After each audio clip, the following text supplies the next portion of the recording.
வீடு நல்லா இருக்கணும், நம்ம நல்லா இருக்கணும், வீட்டில் நல்ல நிகழ்வுகள் நடக்கணும், தொடர்ந்து நம்முடைய இல்லம் ஒரு வளர்ச்சி பாதையில் போகணும், குடும்பத்தில் மகிழ்ச்சி நிலைத்து இருக்கணும் அப்படின்னா இந்த 5 விஷயங்களை கண்டிப்பாக செஞ்சு பாருங்க.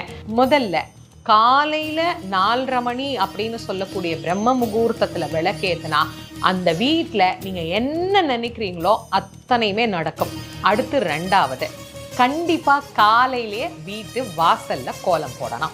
அடுத்து 3வது, தீபம் ஏற்றிட்டோம்னா தூபம் அப்படிங்கிறதும் போடணும். அதனால் பூஜை அறையில் நல்ல கமகமன் சாம்பிராணி போடணும். 4வதா நம்ம செய்ய வேண்டியது நமக்கு பிடிச்ச கடவுளுடைய பதிகத்தை பாராயணம் பண்ணணும். 5வதா ஒன்று, ஏதாவது ஒரு சின்ன நைவேத்தியம் அப்படிங்கிறத வைங்க. இந்த விஷயத்தை தொடர்ந்து ஒரு 48 நாளைக்கு செஞ்சு தான் பாருங்களேன்.